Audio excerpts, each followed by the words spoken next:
النهارده هنجرب اكل بيتي من صفحه اونلاين في بورسعيد اسمها زوزا كيتشن. بعتوا لنا الاكل ده وهم بيشتغلوا بلحوم بلدي وفراخ فريش، فمفيش مجمدات خالص. اول حاجه جايبين بصاره، بس انا للاسف ماليش فيها خالص، بس هي شكلها مخدوم كده. ودي مسقعه بتنجان وفلفل طعمها خطير.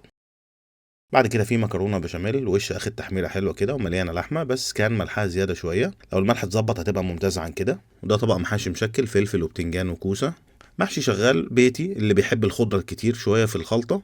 هما هنا مستخدمين العيدان بتاعت كمان الخضره، بس انا افضل عدم وجودها، والملح كان قليل شويه. حته الملح دي زي ما كلمتهم فيها هما بيقولك تقدر تحدد قبلها بيوم اذا كنت عايز الاكل بتاعك يبقى شكله عامل ازاي. ملح يبقى مظبوط، قليل، زياده، براحتك. دي بقى فراخ بانيه بيتي حلوه وفراخ نظيفه، يمكن قرصوا عليها في التحمير شويه، بس انا بحب يبقى تحميرتها اقل ولونها افتح من كده شويه، ودي برضو حاجه في ايديك تطلبها منهم. وكمان في رز بالشعريه، ده نفر واحد، وملوخيه وفرخه محشيه مرتة. الرز حلو، الملوخيه ظريفه، التومه فيها واضحه.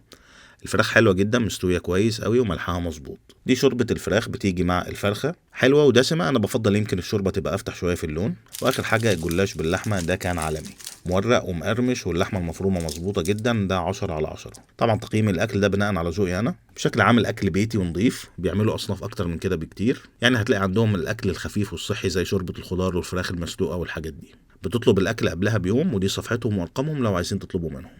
سلام.